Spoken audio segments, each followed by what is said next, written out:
Frodo said, I should like to save the Shire if I could, though there have been times when I thought the inhabitants too stupid and dull for words, and have felt that an earthquake or an invasion of dragons might be good for them. But I don't feel like that now. I feel that as long as the Shire lies behind, safe and comfortable, I shall find wandering more bearable. I shall know that somewhere there is a firm foothold, even if my feet cannot stand there again. Ho-dee-oh-ho, ho-dee-oh-ho, ho-dee-oh-ho-ho. Hello and welcome once again to the Spouter-Inn. I'm Chris. And I'm Suzanne. And this time we are reading the first part of J.R.R. Tolkien's The Lord of the Rings, The Fellowship of the Ring. Yeah, and it's not the first time we've read a part of a multi-part work. We did that with Dante already. Yeah, we're in the middle of doing that with Dante because we haven't quite finished that one yet, but why not start another one? So we will be reading all three sections of this over the next couple of years, probably. Yeah, and we've put this part in the context of a cluster on land, and it'll be neat to read it from that point of view. So this is my second time reading the book. I read it as I think I mentioned on a previous episode. I read it at the sort of beginning of lockdown about a year ago. I read it for the first time, and it was very interesting going back to it, both rereading a text and sort of knowing the parts that you were excited about rereading and so forth, and knowing where the plot was going, and so therefore catching small hints of things, so forth, but also having this kind of lens to read it through, right? I wasn't thinking about land the first time I was reading it. I was just reading it, so to speak, and being struck by whatever I was struck by. This time it really helped give a focus to my reading, which is an interesting experience. Yeah. When you read it the first time about a year ago, what was it that led you to it? Was it just some friends had read it, or what brought you to it? Well, it was a book that I hadn't read sort of on purpose for a long time. I grew up reading fantasy books, but it's all stuff that was sort of derivative of it. And I never got around to reading The Lord of the Rings. And I kind of got the sense from people that basically if you didn't catch the bug early, you weren't going to get it, right? Like I was now too old to really lose myself into it. And then I went and started doing a degree in medieval studies, and a lot of people get pulled into that field because of books like Lord of the Rings and Tolkien's other works. And I was like, well, I will be different. I will get my PhD or I will leave the program, either way, without having read any Tolkien or any of Lord of the Rings anyways. And so I did that. And then once I left the program, I was suddenly free to actually read the book. And so I said, you know what, let me finally do it. And I was very surprised at how well written it is and how readable it was, and how in fact, you didn't have to read it when you were 12. Maybe you had to read it when you were 12 or whatever to like build a lifelong fascination with it and like want to read the Silmarillion and some of the more obscure corners of Tolkien's oeuvre. But as a novel unto itself, it's fantastic. Yeah. You were saying, there's a different kind of experience if you read it when you're 12 years old. I mean, that's, I think, exactly when I read it. I was 11 or 12, like I was around that age. And somebody had suggested I read The Hobbit, and I started reading it. I was like, God, this is awful. I just could not read it. and then I picked up The Lord of the Rings, and that really spoke to me. And the thing that spoke to me and still speaks to me, because I've reread it many, many times, is that it's like the world building, like the incredible layered quality of the worlds that are built, the complexity of the languages, the foods, like the minutiae of the world that's created there. That's always what absolutely captivated me. That, and also just on a sentence by sentence level. Oh, beautifully written. It's incredibly well written. There are so many moments when I just stop and I'm like, well, that's an unexpectedly good way of putting that. It's really fantastic. I should also say that I tried to read The Hobbit when I was about 8, 9, or 10, somewhere around there, and it just bounced right off. Right? No, I finally could read it after I'd read Lord of the Rings. I was like, okay, now I can read this as a prequel. I could do that. And you mentioned the Silmarillion, which is the another one of his sort of important books. And that is something that is famously, I think, difficult to get through. It's basically myths and histories of the ancient world, and like an ancient world he's made up, right? And I finally managed to read it after many years, when I finally grasped that I had to read it as if it was the kind of book that people in The Lord of the Rings would read. Right. Once that just clicked at that point, right? He's like, okay, I'm not reading this as a book. I'm reading this as a book of theirs. And then it made sense. Did it feel more like research? Well, it felt like nested, you know what I mean? Like if I kind of put myself in the space of the characters in Lord of the Rings, then I could read the Silmarillion, because I could imagine, okay, I'm reading it through this person's point of view or something. But otherwise, I just could not read it. It was just unintelligible. Isn't that weird? That is very weird Yeah. and great. It makes me feel once more that I don't need to rush off to read it anytime soon. No, I mean, but try it again at some point, just if you feel like it, because it is kind of neat. Again, it's very this world, but the writer it most reminds me of is William Blake. Where there's this really kind of fantastical, sometimes almost apocalyptic world, and you get the sense that it's sort of trying to be prophetic in a way. It's really weird. Well, we also have the advantage of being on a podcast network with the fine folks over at By the Bywater, which is a monthly Tolkien podcast. And if I want to know any of the details of the world building, which are totally interesting, I just ask them, and they're happy to tell me in great and delicious length about all of the details about this, that, and the other. So I feel like there are listeners who perhaps haven't read or even watched Lord of the Rings, and maybe we should go over the plot of the first part. I guess we should explain that it is a single novel that was published as 3 novels. So, in the first part, The Fellowship of the Ring, well, a great evil is falling upon Middle-earth. The One Ring, the ring forged by the evil Sauron to distill his power, it's been found after many thousands of years being missing. And should Sauron's minions find the ring, well, that would be very bad indeed. It is unexpectedly in a little corner of the world called the Shire, home to hobbits, a small and pleasant species of humanoid who live a calm life with lots of drinking, smoking, eating, relaxing, eating, and more eating. Frodo Baggins has taken possession of the ring from his uncle Bilbo Baggins, and the great wizard Gandalf the Grey makes it clear that Sauron's forces have started to figure out where the ring is, and that neither he nor the ring are safe in the Shire anymore. So Frodo, along with a few other hobbits, head out of the Shire to lands where almost no hobbit had ever gone before. After some adventures, they arrive in Rivendell, an elven land where representatives of several different peoples of Middle-earth are gathered in a council to decide what to do about Sauron and the Ring.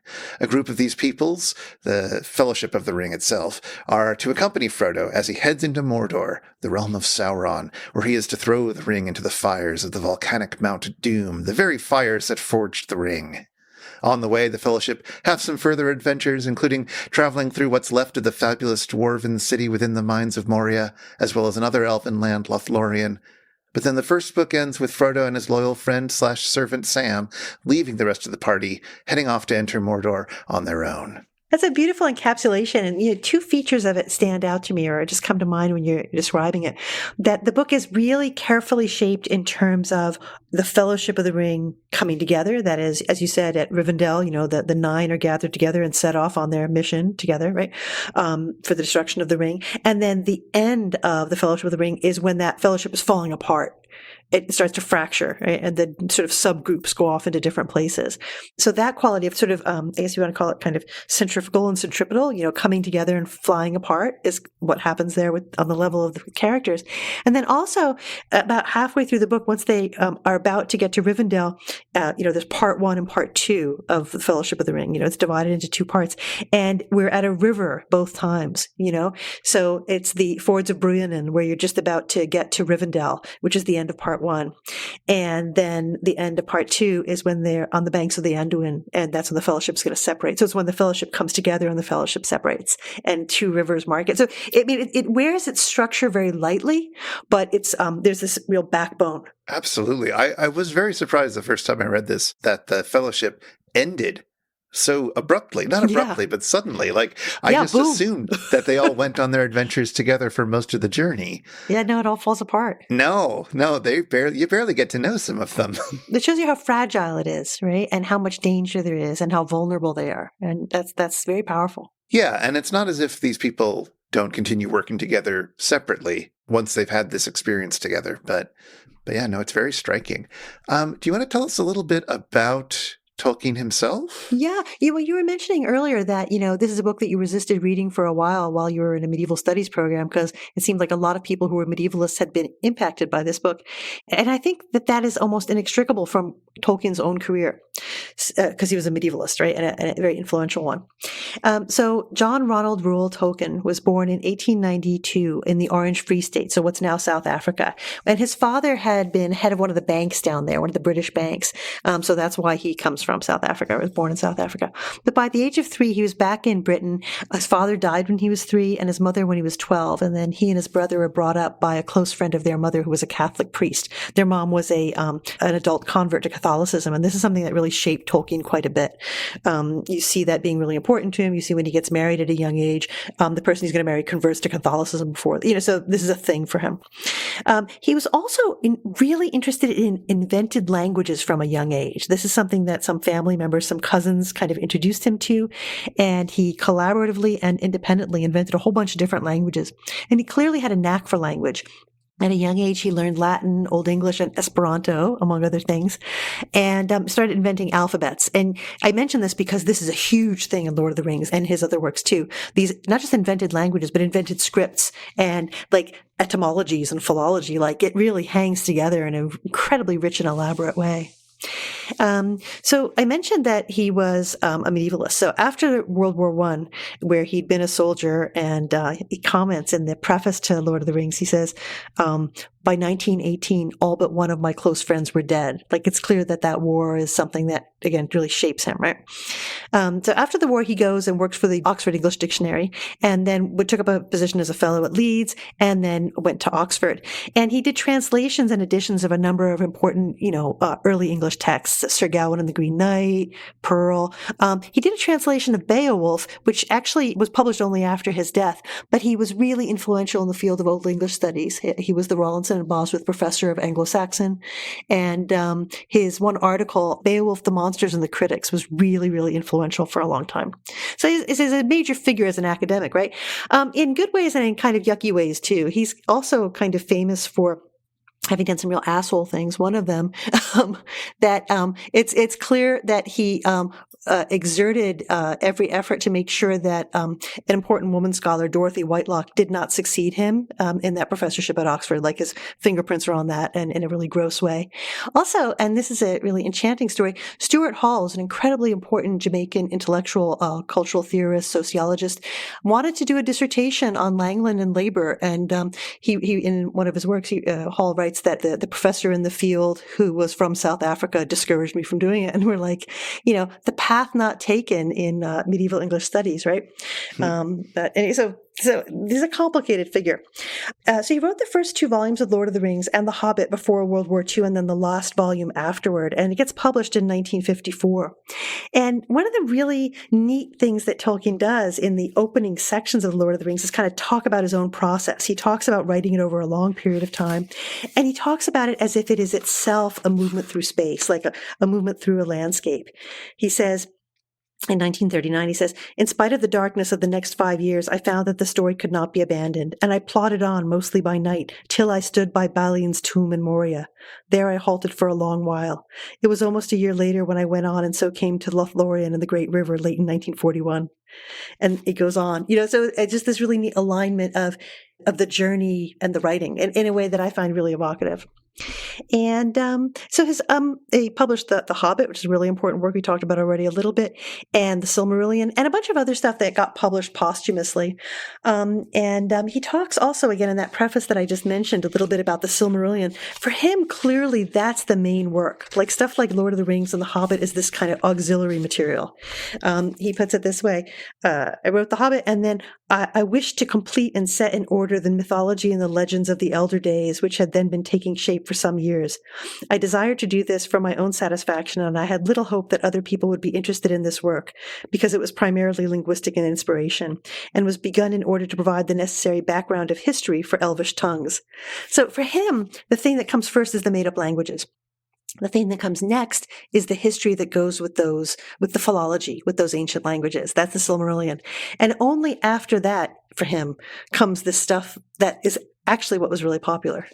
So I find that really, a neat insight into the layers for him. That definitely matches up with my understanding of him as well, that the languages were what motivated the rest of the writing. Mm-hmm. And I said earlier that I hadn't read any Tolkien, but that's not 100% true. I had read some of his writing on creating conlangs, on creating fictional languages. Yeah. And I had read a lot about Tolkien and his languages because that's an interest of mine as well. So yeah, that stuff I actually was a bit familiar with. And it's fascinating, the depth of his thought on these languages, how they relate to each other, what their histories are, is just astonishing. And it's like, he spent so much time on that. He had to have something to show for it, it feels like. And this is what we got. Well, yeah, like there's these neat moments where like a character will render a particular song or a piece of verse or whatever, or a story in verse. That's a translation into the common tongue. And you could tell that there's certain turns of phrases that, give me the sense. I don't know this for a fact, but I would bet you anything. He's already written it in whatever the original language is and actually translated it back out. That would be really interesting to look at closely because it just looks to me like the sort of the nature of the syntax and some of the word choices really looks like he's kind of back translated it in order to get it into English for us. Yeah. Oh, either he's done that or he's sort of internalized the rhythms of a kind of translator-ease. What does it look like when you've translated an old text, something like a Loeb translation of a Latin text, for example, the way that the language is torqued and twisted in order to either fit a meter or give a sense of what the syntax of the original language was like. Yeah, and as I said before, he did a ton of translation from early English, right? So exactly. So what parts of the book did you like the most? I mean, I know what parts I like the most, but it's all very idiosyncratic. It is certainly very idiosyncratic with me as well. I found this time around when I was rereading it, the stuff that I was most excited to reread was characters talking to each other, and in particular, characters talking to each other to figure out what to do in moments that didn't require them to tell long stories about things that had happened in the past. There's a chapter early on where the hobbits have landed at a pub on their way to Rivendell, and they encounter a mysterious stranger who is then named Strider, but takes on many names over the course of the novel. And they have a long conversation about whether they should trust him or not. And then what they should do about this once he wins over their trust. And that chapter is fantastic. Just the very slow negotiation of their relationship, of figuring out the trust between each other and how that's going to play out. It unfolds in a fantastically lovely way. This is actually one of the passages that I'd sort of stuck a bookmark in. I was like, I didn't know if it would be one that we came to, but I also love that chapter. And again, the ways in which the language reflects the emotions of what's going on in that scene, their decisions, whether they're going to trust him or not when they're all there at the tavern in Bree. And also Strider's kind of apprehensiveness about it. There's this one moment where the cadences of his language, the sort of drawn out sentence structures that will become especially dominant later on. Here it's very different. It's kind of terse and like urgent. So they're sort of deciding what they'll do. He says, is that enough? He says, you may do as you like about my reward. Take me as a guide or not. But I may say that I know all the lands between the Shire and the Misty Mountains, for I have wandered over them for many years. I am older than I look. I might prove useful. You will have to leave the open road after tonight, for the horsemen will watch it night and day. You may escape from Bree and be allowed to go forward while the sun is up, but you won't go far. They will come on you in the wild in some dark place where there is no help. Do you wish them to find you? They are terrible. The hobbits looked at him and saw with surprise that his face was drawn as with pain and his hands clenched the arms of his chair. It's so terse, right? You is repeated there over and over again. You may escape. You won't go far. They will come on you. Do you wish them to find you? They are terrible. Right? It's so out of character in some ways, and yet it's so intimate. Absolutely. And of course, their responses to him are just as striking in many ways. As the four hobbits, each with slightly different levels of maturity, try to figure out, who he is, what they're going to do about him. Frodo says this neat thing. He says something like, if it was the enemy, I think the enemy would like look fair and feel foul. And Strider's like, yeah, you mean I look foul and feel fair? This whole like question of, what is on top and what is underneath, right? There is a sort of humor in a lot of the book as well. It's very playful. It can be very playful at times, yeah, and it's something that you sort of don't hear about, or at least I didn't hear about very often when people were describing the book to me. What else? I another really minor thing, but I might as well mention it now because I'll be very sad if I don't mention it. Bill the pony. I know, he's so good. He's so good. At that town with the pub, something bad happens. The hobbits all lose their horses, and they try to find another horse that will carry their, be a pack mule for them, basically. Mm-hmm. And they end up buying this horse from this really awful guy. Bill Fernie. He's just and he's had this horse and he's not been treating it right, and it's all thin and meager and just unhappy with its life, and he charges them an exorbitant amount to buy the horse off of them, and they do it, and they take them with them, and Sam falls in love with the horse, as I think we all do. He's just completely sweet. I mean, it's not like a horse that's like magical or anything. He doesn't talk. He's just a horse that, thrives under the care of people who are nice to him and who not too long after they leave Rivendell, they sort of have to let him go because there's no way this horse can go into the mines, into the mountain. It's just not, friendly terrain for a horse. And there's this terrible scene where Sam just has to let him go, and he's just weeping and like, I was very relieved when I read it the first time that, in fact, at the end of this book, 1,000 pages later, you do find out that Bill made it home okay and is doing very well, and this is all good. He found his way back to Rivendell, and so everything was A-okay. It's like, oh, thank goodness, because I was worried. I mean, he didn't get mentioned for a long time, but I was very happy to hear that Bill survived. Bill is so great. There's this wonderful moment when Aragorn is like, okay, we have to carry as much wood as we can because we might need to have that. And Sam's like, oh, sure, we can take some more in our packs, and Bill can take a little bit more. And Bill just looks sadly at Sam. It's so good. It's so good. So those are some of my favorite little details along the way, but it's stuff like that. It's like the small stuff. It's very pretty language, and small character interactions like that are some of the things that I most enjoyed upon rereading this book. What are some of your favorite bits? Two aspects. One is, I mentioned before, world building, like the intricacy of the world building. And so that's something I find really fascinating, like at the level of language, of course, like the languages that we find in there, but also like details about food and drink and this just very, very textured, elaborate sense of lived life. And you find that in a number of different places in the book. You find that in Moria, you find that in Lothlorien. And for me, I find it particularly satisfying and weird and wonderful in the Tom Bombadil episode, which is this section that happens like it's a very liminal kind of space. So they come out of the Shire, they pass through the woods by Buckland that are very treacherous in all kinds of ways. They're trying to find their way to Bree, which is where they end up meeting up with Strider. They're trying to find Gandalf, but they end up meeting up with Strider. Then they'll get to Rivendell and the House of Elrond and form the Fellowship further down. So the encounter with Tom Bombadil and passage through his land happens fairly early, right, in the narrative. And it's this really, really strange place because it gives you a little taste of the really complicated world of the elder people, the different kinds of elves, those who have lived for thousands of years, who are part of this whole almost like, I don't know, spiritual realm. Like he's connected to that, but they don't hardly quite see it. So people who have only seen the movie and not read the books will be like, who the heck is Tom Bombadil, right? Because they leave that out of the movie. And I think it's because it would be so difficult to do. Not because it's very fantastical or would require a lot of like CGI or anything like that, but because he's comic and yet scary at the same time. And that is something that is very difficult to do.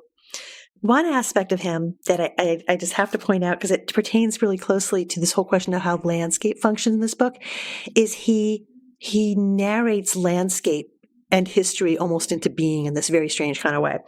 So, for example, he's with the hobbits. They've been staying with him for a day or two, and it's raining outside, so they stay inside and tell stories. He told them many remarkable stories, sometimes half as if speaking to himself, sometimes looking at them, suddenly with a bright blue eye under his deep brows. Often his voice would turn to song. He told them tales of bees and flowers, the ways of trees and the strange creatures of the forest, about evil things and good things, things friendly and things unfriendly, cruel things and kind things. And then it's this long, like 2-page long passage that we see the hobbits taking in what Tom is giving them. And it's not just story, it's something more profound. Tom's words lay bare the hearts of trees and their thoughts, which were often dark and strange and filled with a hatred of things that go free upon the earth. Gnawing, biting, breaking, hacking, burning, destroyers and usurpers.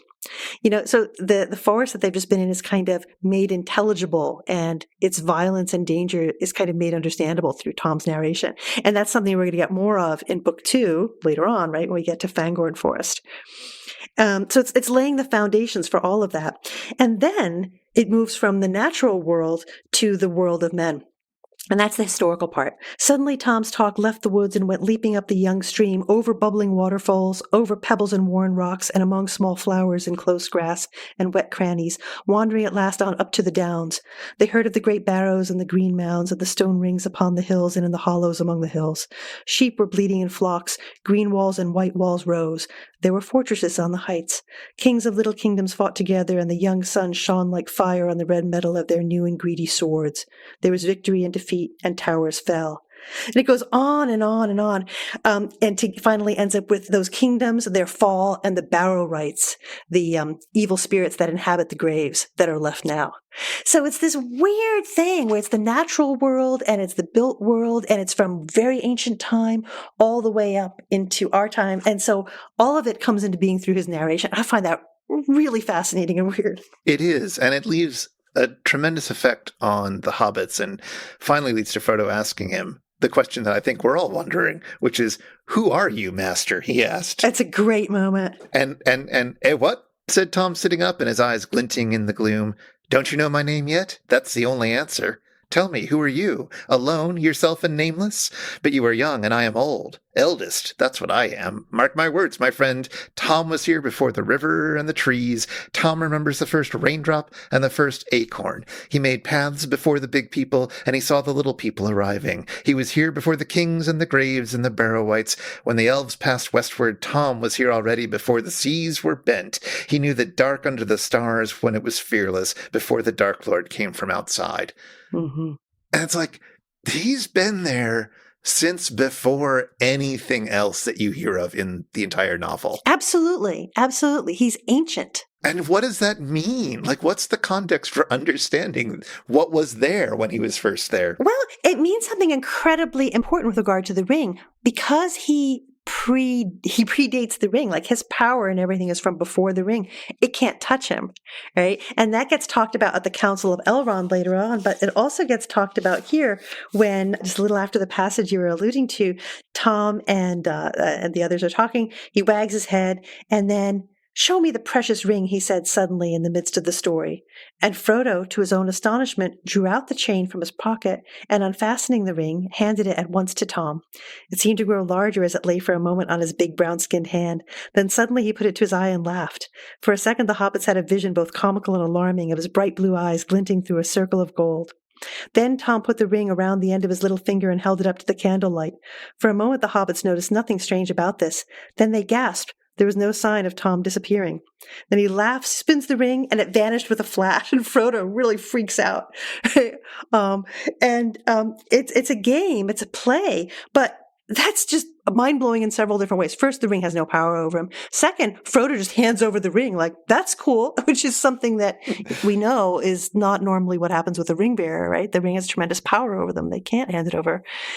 And then, beyond that, there's this neat thing. What he says to Frodo, "Show me the precious ring." And that language of the precious, something that is going to become more and more interestingly and elaborately associated with the ring. He uses that language, but it has no power over him. Yeah. He's super cool. It's really interesting. I think, you're talking about the world building of the book. And one of the things that's interesting about Tom Bombadil is that he seems to exist outside of the entire rest of the mythos. Absolutely. Right? You've got this collection of elves, and you've got like the old place that they came from, and now they're in Middle Earth, and you've got Sauron, you've got the wizards, you've got the hobbits, you've got all this stuff. And then, like, there's Tom, who has nothing to do with any of it, but he is just in his little pocket. I mean, he's in a relationship with them, but he is sort of above them. He's meta of them in a sense. Yeah, that's exactly right. Because they'll talk about him at the Council of Elrond. They'll be like, what are we going to do with this ring? And then at one point, they discuss the possibility of like, oh, maybe we should give it to Tom Bombadil. Maybe, he'll be able to protect it. It doesn't have power over him. And they're all like, yeah, that would be fine for a certain period of time. And once everything else is destroyed, Tom would be the last to go. But that's not a solution, right? And I was so struck by the kind of context, like the ways in which Elrond fits Tom Bombadil into the elves' own story. He says, I had forgotten Bombadil, if indeed this is still the same, that walked the woods and hills long ago, and even then was older than the old. That was not then his name. Yarwain Ben-Adar we called him, oldest and fatherless. But many another name he has since been given by other folk, Foreign by the dwarves, Orald by northern men, and other names beside. He is a strange creature, but maybe I should have summoned him to our council. He would not have come, said Gandalf. Yeah, no, there's no way. There's no way. It doesn't make any sense. This doesn't No, because he never affect him. leaves. He doesn't leave the bounds of his own domain. Exactly. But also, you get the sense that, like, even if Sauron wins and takes over the world, it's not going to affect Tom Bombadil's corner of the world. That seems somehow outside of even Sauron's power. It would be the last thing left. That's what Elrond says explicitly. It would be the last thing left, the last place left. One of the other interesting things about Tom is the way that his relationship to the land is described by Goldberry, who we should explain in a bit. Goldberry describes Tom as the master of the wood, water, and hill. And Frodo says, then all this strange land belongs to him? And she says, no, indeed. And her smile faded. That would indeed be a burden, she added in a low voice, as if to herself. The trees and the grasses and all things growing or living in the land belong each to themselves. Tom Bombadil is the master. No one has ever caught old Tom walking in the forest, wading in the water, leaping on the hilltops under light and shadow. He has no fear. Tom Bombadil is master. But so you have the sense of like, he's master, but he's sort of master just of himself. And the trees, they own themselves. They belong to themselves. They have their own independent lives. But he's there. I don't know what exactly the relationship you described that is. It's almost like a shepherd or something. Yeah. I mean, it was very resonant to read that after having read Braiding Sweetgrass, right? Mm-hmm. Where this is kind of interesting. You live with the land and you tend to it. You want to make it thrive, but you're also not in charge of it. You're not. You have a relationship with it. He has relationships with everything there. And it is a very respectful relationship, right? You understand they have their autonomy. Mm-hmm, mm-hmm.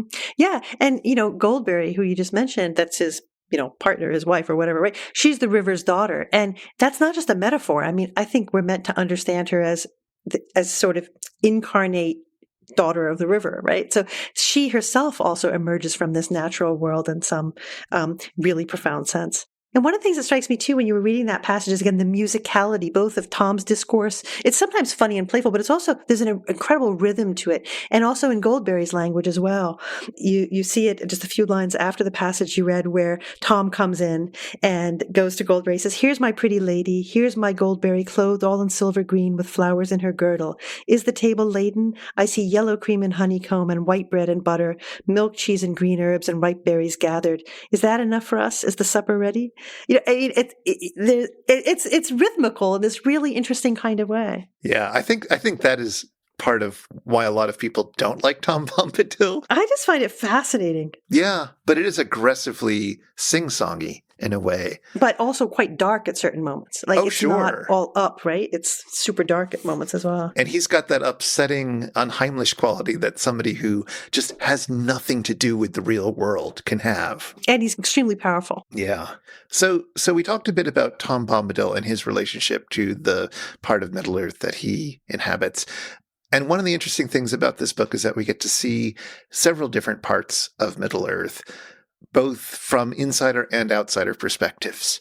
So we start off in the Shire, of course, with the Hobbits, and we spend quite a while there getting to know the Hobbits and their relationship with the Shire. And then, of course, we get to go to Elven lands and Dwarven lands and a few other places. And we have elves and dwarves with us who get to experience it on their own terms. But also we have other people there who experience it as outsiders. And I think this is all also really fascinating. And it was one of the things that I was reading for as we were reading this, in terms of land. And thinking about it in terms of like, what does it mean? Like, how do these different groups of people sort of tend to their land, or what do they like about their land? Tom, as we said, recognizes that the trees have autonomy and is there to sort of ensure that that autonomy stays that way, I guess. Whereas the hobbits, and one of the first things that we find out about, before the book really properly begins, there's a whole section concerning hobbits. And it gives a kind of overview of hobbit life. And one of the things that it mentions is that they're, an unobtrusive but very ancient people, more numerous formerly than they are now. They love peace and quiet and a good tilled earth. And I thought that was a really interesting turn of phrase, that one of the things that they like about the land is, when it is well tilled, when they're sort of, farming it and making it produce foods, which, they love in abundance. So they want a fertile land, but they want a fertile land that they're going to control in that sense. And that seems very different from Tom's perspective or the dwarves' perspective, I guess, or the elves' perspective. Yeah, the cultivated land, garden land, that's something that's really important to the hobbits. I know this is anticipating things, but when you get into the second book, that's a distinction that we'll hear about with regard to the Ents and the Entwives. The old Ent Fangorn will say the Entwives would have really liked the Shire, right? Because they liked cultivated land, right? So that's a distinction that's going to become really important later on. Yes, with the tree people, the Ents. Oh my God, they're so great. So good. Can't wait to talk about them. But next time. And then with the dwarves, you get the Mines of Moria, right? Which is a landscape which is completely alien to, especially the elves, but also the hobbits and the humans as well. Yeah. And it is this underground mining center, this mountain. It's inside a mountain, and yet it was also at one point like a fabulous city. Yeah, it's so strange. I mean, it seems strange to call a built environment a landscape, but it absolutely feels that way. They climb, they descend. They're great, cavernous spaces. It's inside a mountain, as you say.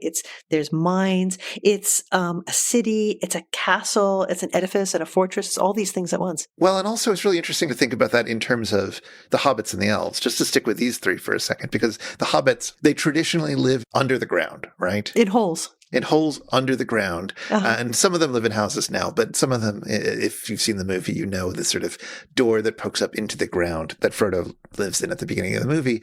And then the elves, when you see like the big centerpiece of Lothlorien, I forget the name of it, but it's up a magnificently huge tree in the middle of the forest. Yeah, Seren Amroth. That's it. The heart of the ancient realm. And it's sort of a natural environment, but it's also built in the natural environment, right? It's built into the very thing that the elves are known for. That scene is incredibly beautiful. And as you say, it's a built environment that is also a natural environment. And so similarly, the nature of the mountain and the nature of the mine never feels like it's very far away from this carved out living space. Even if I don't fully understand what dwarves eat, but that's probably taken care of elsewhere in Tolkien's writings. I don't know, but nevertheless, like it's you're in this abandoned city, a city where all the dwarves that had lived there have been long destroyed or recently destroyed in some cases, but that nevertheless, still you can feel the sense of it as a city and as a natural space. Yeah, it's absolutely extraordinary. The landscape you were describing in Lothlorien, it's at once trees and kind of a built space, right? Where it's like there's two circles of trees, the outer with bark of snowy white, the inner malloran trees arrayed in pale gold. High amid the branches of a towering tree that stood in the center of all there gleamed a white flet, which is a platform. At the feet of the trees and all about the green hillsides, the grass was studded with flowers. Over all the sky was blue. Behold, you are come to Seren Amroth, said Haldir.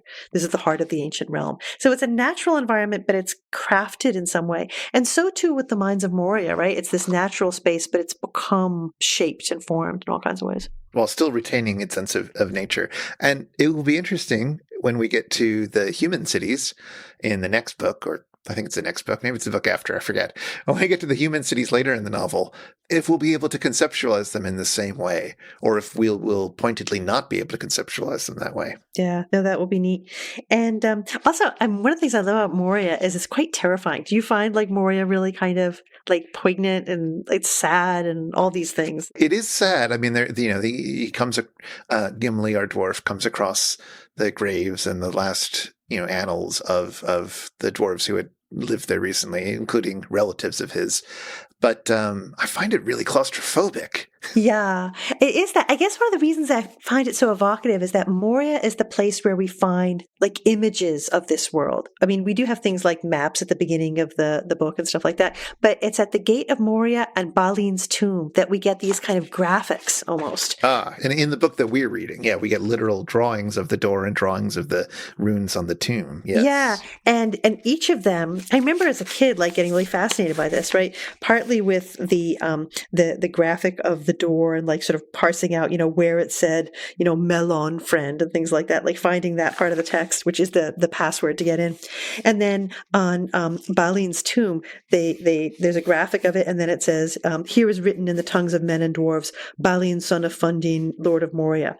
And so I remember like, as a kid being like, oh, okay, trying to figure out this letter is this letter is this. I mean, they're like windows into that lexicographical world that was so important to Tolkien. I mean, similarly with the maps, which are included, you get, maps of all of Middle-earth and then a few relatively close-up ones. I find the physical edition of the book that I have very frustrating, that the maps are sort of too small to do anything with. When I was reading it the first time, I was really trying to attend to exactly where they were. I was getting very confused early on, and I ended up looking for an online map, and somebody has made a kind of Google Maps that tracks the entire route. It's so good. It was so helpful. Like I was trying not to read it too closely for spoilers, but like it was super useful. It's very satisfying.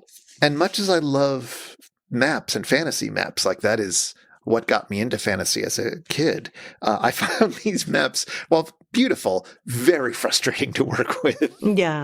Yeah, but you're right, though, the scale is not very helpful. There's a few different editions, and some of them are a little better than others. But I've got a few different ones. What I've got in my hands right now is the incredibly beat up copy that I had as a little kid, right? So you could just imagine how it's been taped back together a million times.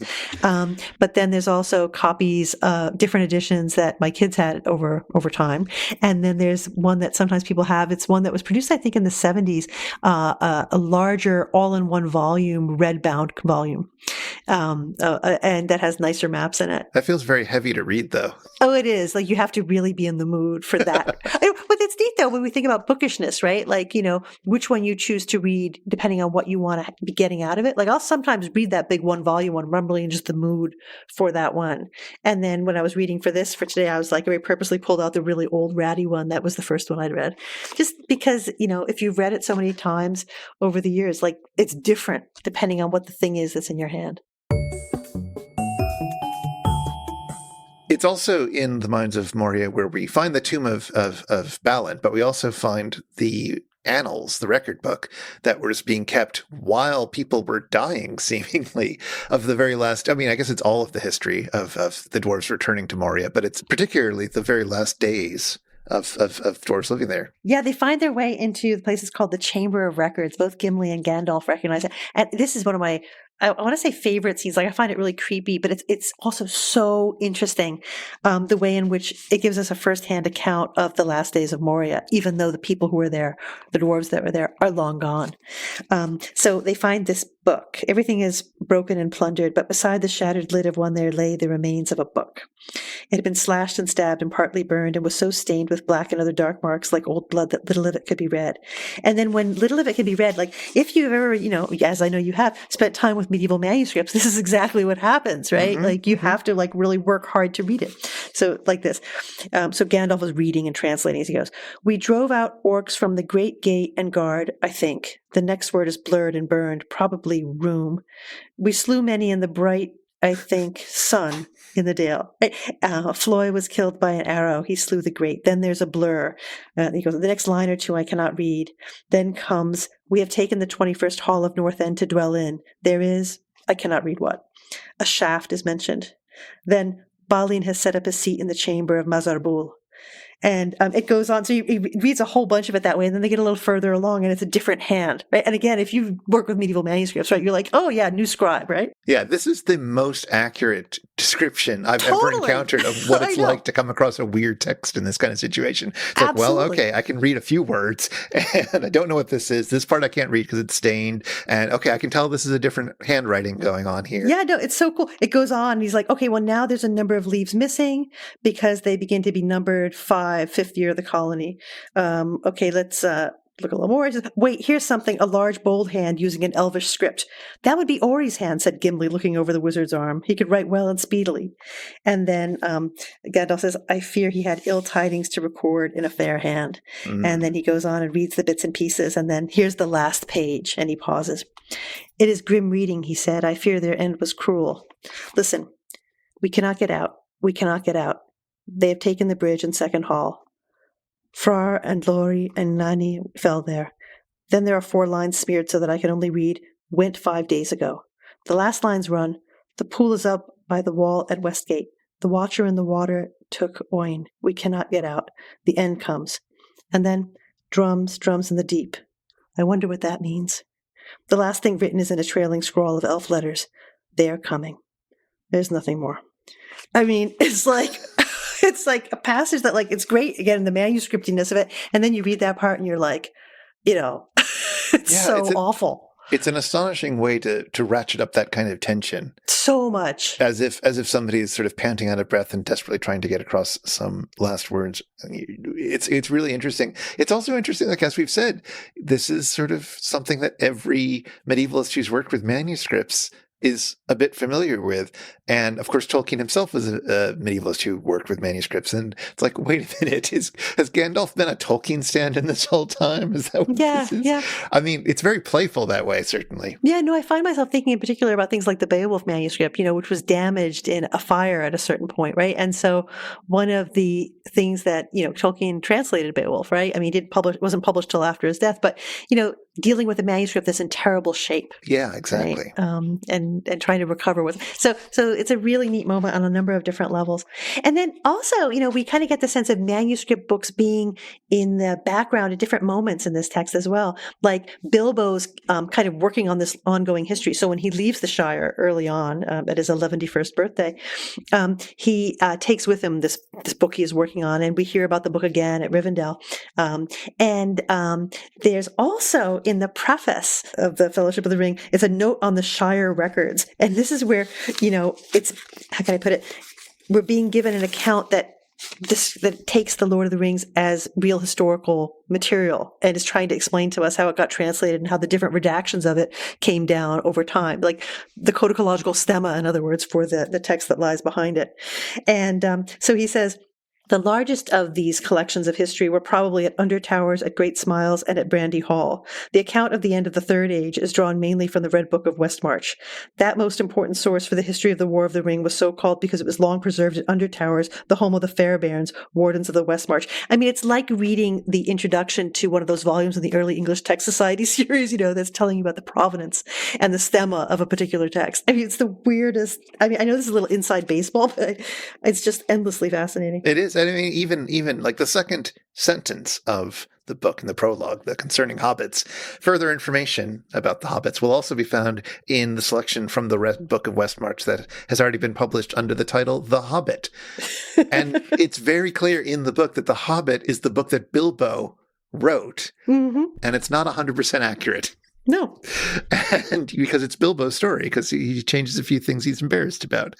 It's fascinating. And so similarly, like the Lord of the Rings entirely seems to be a text written by Bilbo and Frodo and then other people adding their stories along the way, and then redacted by unknown people later, and, etc. Well, yeah, we get that whole thing. Like in that passage that I was reading, it alludes to a version of the text that was transcribed by Barahir, son of Faramir. And when you get to book 3, that all is going to make sense. Yeah, right? That's right. Like who these people are who were involved in producing this manuscript tradition. So it's like, it's very inside baseball, I know, but it's like, no wonder it turned on all kinds of people to manuscript studies, right? So this is going to be the end of our cluster of books on land. And I think that we ended up with 3 books that looked at land in very different ways. We had Lockstella Saga, which was looking at people who were emigrating into a new land and trying to make it in a somewhat hard to live place, and also traveling into all sorts of different lands and having relationships there. So they had one particular set of relationships. We looked at Fellowship of the Ring, which is also about people and their relationships with the land and traveling and experiencing other lands, but sort of in a different way. Long established ties to the land in this book, I think. And then we had Braiding Sweetgrass, which also was about long established ties to the land and people with less long established ties to the land, and thinking through what that could mean in a number of different ways. Did we miss anything? Were there any other books we should have thought about? Any other ways of thinking about land that we could have brought into this? I mean, I'm sure there are other books, but these I feel like they worked well because they were doing very different kinds of things, but they were all coming back to this question of relationality and, thinking about landscape in different kinds of ways and positing different kinds of relationships between the things that live on the land, people, and other kinds of things, right? And that physical, natural environment. One book I was kind of vaguely thinking about, and maybe it's a book that will come to another time, or maybe another one of his works, is Steinbeck's Grapes of Wrath, which, is a book that I feel, because the movie of it is so famous, I feel like people, I don't know, maybe sometimes don't take the book as seriously because of the movie. I don't know.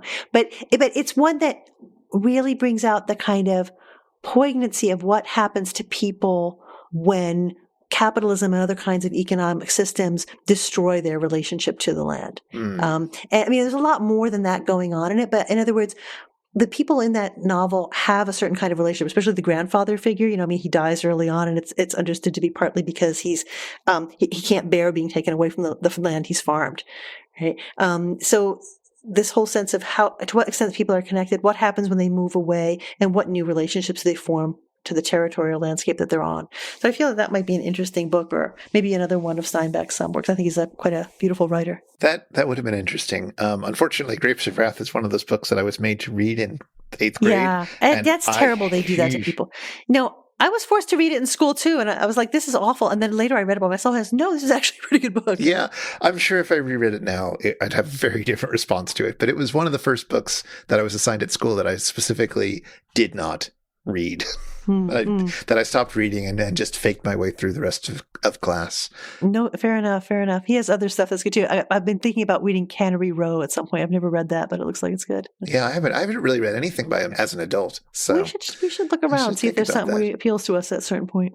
I don't know what other book I'd add. That's a really good point. And and my mind was thinking about sort of ecological disaster and going down that road. I couldn't think of a book that fit that, although I think Grapes of Wrath is probably an excellent choice. The other book, or kind of book, I couldn't think of an example of it, but another kind of book that I might have enjoyed would have been something about like landscape photography or landscape painting, something that gets behind the minds of people who think and study the landscape in that way. Or, potentially like a book of photography. I mean, I don't know how we would talk about that so much, but those can also be great books. Just yesterday I was talking to somebody about, I was talking to my son about comic books and graphic novels and about just the way they function and the whole question of what that experience is like. And it brought me back to, we had done an episode on Persepolis, Marginus Satrapi's Persepolis some time ago. And I was thinking that we're due to think about either a graphic novel or something visual again before too long. Yeah, and I'm sure we will. But yeah, I don't know exactly what book I'm thinking about, but just I don't know. I've had a long fascination with landscape painting, largely because it's one of those things that I feel like I don't really get, and I want to get it better. And I have, friends who make landscape paintings and such, and I've talked with them about it, and it's very interesting. But I still feel like I'm missing something, and I would love to be exposed to something that would encourage me to think more about it in a way that hopefully would unlock it a bit more for me. I'm super interested in ekphrasis, like one form of art and another form of art. So books that are about painting, or maybe we can find something in that space at some point. So many books. Well, that finishes our land cluster, and frankly, I got really excited about rereading and revisiting my good friend Bill the Pony. So I think we should do an animals cluster next. I think it's going to be perfect. So for our animals cluster, we've picked out 3 books, as always. The first one is going to be The Conference of the Birds by the medieval Persian poet Attar, which I assume you've read that before, yes? I have. I've read it a few times and taught it, in fact, not recently, but so it'll be fun to come back to that. Excellent. We'll then be following it up by a Canadian classic novel. And by Canadian classic novel, I mean something from the 70s. Marian Engel's Bear. Yeah, I'm looking forward to that. It seems a really interesting novel. And I serendipitously ran across an article about it, sort of revisiting it, now that it's, several decades old, I guess close to 50 years old, right? Yeah, 1976. Yeah. Yeah, it's one of those books that Everybody I know who's read it has absolutely loved and has encouraged me to read, and I'm going to finally do it. I'm super excited by it. The third book that we're going to look at is another classic, which I imagine many listeners will know. It's E.B. White's Charlotte's Web. Yeah, that's going to be neat too. I mean, I really enjoy when we do a piece of children's literature. We did Charlie and the Chocolate Factory at one point, and I just find it really neat to think about how does this read to a child? How does this read to an adult? And, what's at stake in reading over time?